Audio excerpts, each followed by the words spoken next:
Warahmatullahi wabarakatuh. WhatsApp maleser-maleser Indonesia. Apa kabar? Pasti ente lagi males dong. Gak mungkin ente lagi nonton video aneh nih kalau lagi main badminton atau main futsal pasti lagi males dong. Gak apa-apa, yang penting malesnya istiqomah dalam berbuat maksiat.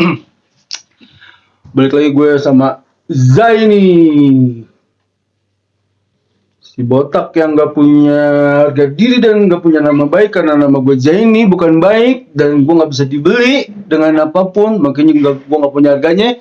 Jadi gue tuh gak punya harga diri emang.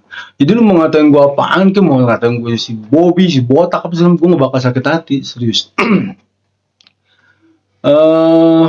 Kemarin gue sedih banget ya ngeliat Pak Kiai guru gue tuh sambil gemeteran, mengeluarkan air mata, nangis, sakit hati banget.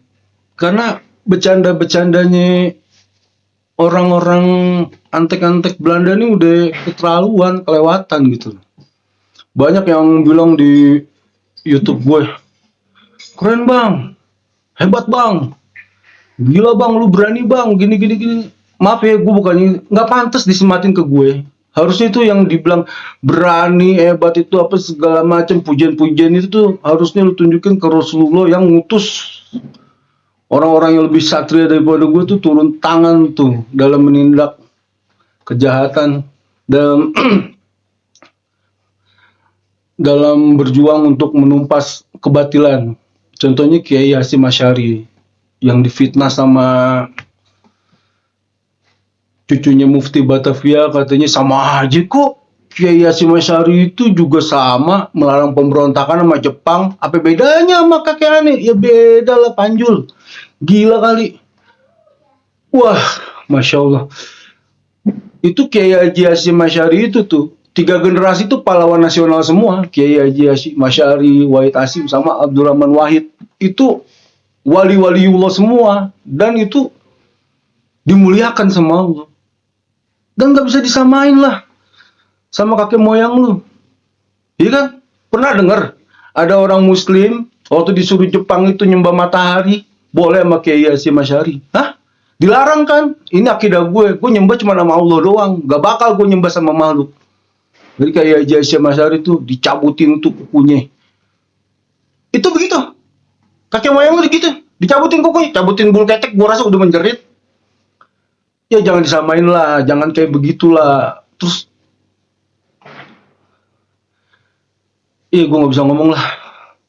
Biar nanti kalau udah Pak Kiai nangis, ya lu tahu sendiri deh, ntar akibatnya kayak gimana. Orang dulu yang ngina-ngina Pak Kiai kan kayak begitu kan, ketulahan. Pak Kiai emang gak usah dibela, serius gak usah dibela. Pasti menang, serius. Dengerin kata-kata gue. Terus dia bilang, 85% orang Indonesia ini nih membawa darah Rasulullah. Jadi kalau misalnya kita berpikir pakai logika ya, dari tahun 1400 itu tuh juriah-juriahnya Nabi datang terus nikah sama orang-orang Indonesia, melebur sini-sini. Jadi kita tuh dapat kecipratan darah Rasulullah tuh kalau nggak dari lelaki, dari perempuannya. Jadi kita ini udah terpapar darahnya Rasulullah. Gitu kata Gus Fuad. Ntar kalau ada yang bilang, lu halu lu, masa iya orang Indonesia? Ya karena lu udah Yahudi, darah lu tuh udah Yahudi. Sekarang lu pengen ngaku-ngaku darah Rasulullah udah kagak bisa gitu. Ya kalau gue lihat nih, karakter orang Indonesia tuh bener ramah semuanya, dari Sabang sampai Merauke, dari Aceh sampai Papua tuh orang Indonesia tuh ramah semua, ramah, baik. Dan agama ini nih masuk ke Indonesia tuh nggak pakai perang, iya kan? Dan hebatnya lagi tuh yang namanya Rasulullah tuh orangnya tuh gentle. Banyak kan hadis-hadis tuh yang bilang tuh waktu ada bunyi ceger, orang Madinah baru ngedenger Rasulullah tuh udah nyari sumber itu bunyi. Saking gentlenya itu manusia yang terbaik, saking hebatnya tuh Rasulullah. Nah otomatis kalau orang Indonesia bawa darahnya Rasulullah pasti gentle. Orang Indonesia tuh gila. Jadi kalau jangan ngadu domba orang-orang Indonesia lah. Orang Indonesia tuh kalau yang namanya ribut, yang namanya perang tuh kalau nggak mati nggak berhenti. Dari Aceh sampai Merauke begitu semua. di Madura ada Carok, di Indonesia Timur, di Kalimantan, di mana. Itu kalau yang namanya sama udah yang namanya perang itu, kalau nggak mati nggak berhenti. Itu wataknya orang Indonesia. Makanya kita nih sebagai pribumi jangan sampai terprovokasi, jangan sampai mau diadu domba lagi. Kita sayang lah. Terus lo berkoar-koar lah, beginilah, begitulah, inilah, bikin frame lah dulu Habib Lutfi bin Yahya. Lu kata-katain nggak ngedukung perjuangan. Waktu Habib Lutfi bin Yahya ngadirin haul apa, lu pada nyanyi-nyanyi di depan beliau. 2019 ganti presiden. Habib Lutfi akhirnya, Abah Lutfi akhirnya marah di situ. Enggak ingat kasus-kasus gitu. Sekarang lu pada berlindung di keteknya Habib Lutfi bin Yahya. Enggak lah, Abah itu orang besar, Abah Lutfi itu orang besar, orang hebat. Dulu nih dia pernah kan, cuman dikatain doang sama salah satu ustadz, gue nggak perlu cerita, gue cuma ngomong sifat nih. Aduh cantiknya pakai kerudung. Ternyata emang Habib Lutfi bin Yahya itu benar-benar waliullah, benar-benar disayang sama Allah. Makanya di pribumi jangan sampai kita benci nih kita benci sama karakternya, kita benci sama sifatnya. Tapi jangan sampai sekalipun kita tuh nyerang Habib Lutfi bin Yahya, Habib Anis. Akhirnya apa itu orang? Di penjara. Pas di penjara, dioperasi. Meninggal di penjara. Siapa sekarang yang ngejarain itu orang? Dia kan? Dulu pokok-pokok, ini salah garis lurus. Dia kan nggak ngerti yang namanya itu ketulahan, segala macam. Masya Allah.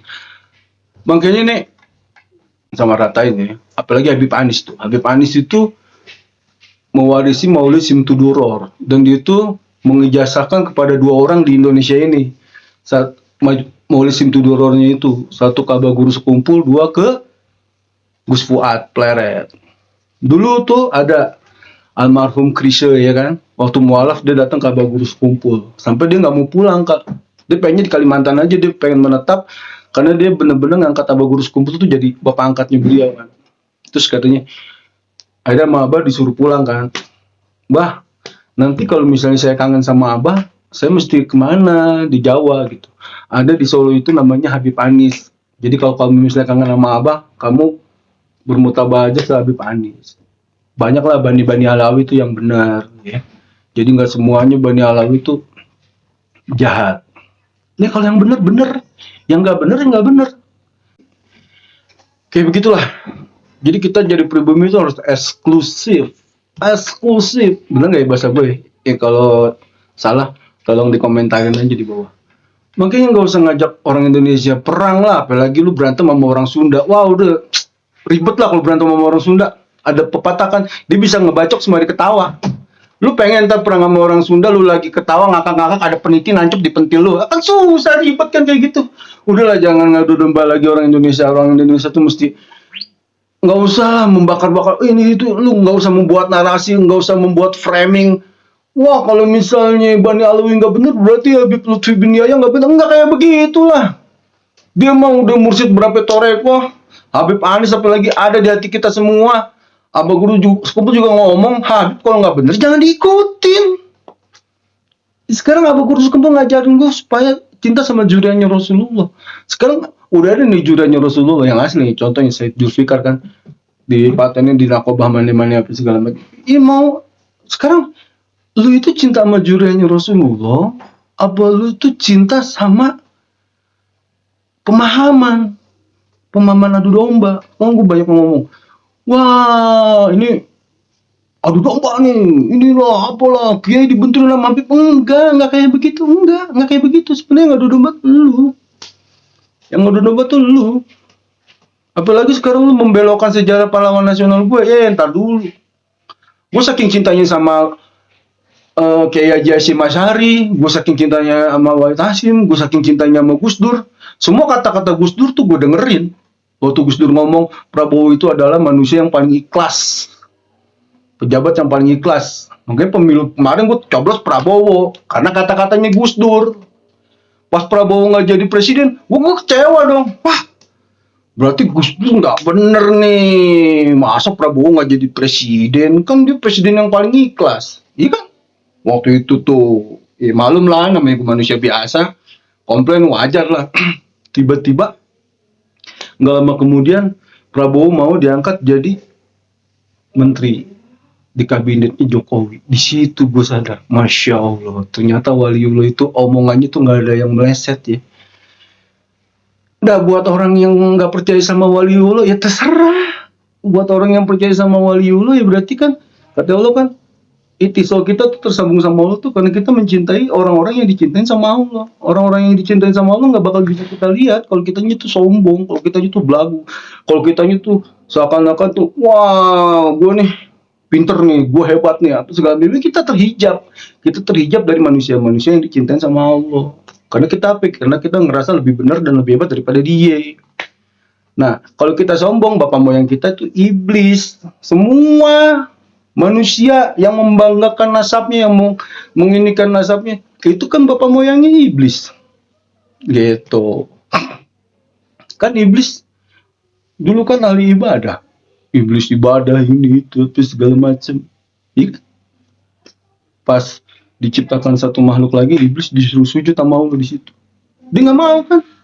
Karena dia ngerasa dirinya itu lebih keren. Karena dia diciptakan bapak moyangnya itu dari api, sedangkan Nabi Adam itu dari tanah. Tapi iblis itu kan beleguk, bego. Dia nggak tahu api itu asalnya dari mana? Dari Nur Rasulullah. Gitu loh. Nih dari Nur Rasulullah diciptakanlah api, habis dari api diciptakanlah udara, kata Allah diciptakanlah air, baru diciptakan tanah. Dari tanah diciptakan jasadnya manusia. Nah, ruhnya manusia itu diambil dari nurnya Rasulullah. Jadi kalau kita tahu konsep masalah nur Rasulullah, kita itu pasti kayak Abah Guru Sekumpul. Dan yang disuruh menjelaskan tentang masalah nur Rasulullah itu Abah Guru Sekumpul. Nah, mungkin ntar di vlog selanjutnya gue ceritain masalah Abah Guru Sekumpul. Takutnya ntar kalau gue ngomong kelamaan, wah ini nih, lu ntar pada jadi bete apa segala macam gue. Udah gitu aja deh. Ini gue cuma ngomong agak-agak ngaco doang. Mudah-mudahan bangsa Indonesia nih, pribuminya nih, yang dibilang sama Gus Pot itu bahwa darah Rasulullah 85% terpapar sama darahnya Rasulullah, bisa jadi manusia yang paling keren, bisa jadi manusia yang paling eksklusif. Kita yang patut kita perang itu sifatnya, bukan orangnya. Masalahnya sifatnya itu ada di orang yang keserang ya itu kecelakaan lah gitu. Dan gue juga dapat salam dari mama gue tercinta. Kemarin kenapa sih gue emosi banget ya? Wah, harus emosi lah, harus emosi. Kalau nggak emosi, dia itu nggak bakalan sadar bahwa kelakuan dia itu salah gitu. Ada yang ngajakin gue duel lah, apalah segala macam. Gak usah duel deh, mending kita nyanyi dangdut bareng deh. Ribet amat sih lu. Cuma kita tuh bangsa Indonesia berikrar. Semua orang Indonesia itu cinta sama sesama orang Indonesia. NKRI harga mati, nggak bisa ditawar-tawar lagi JK.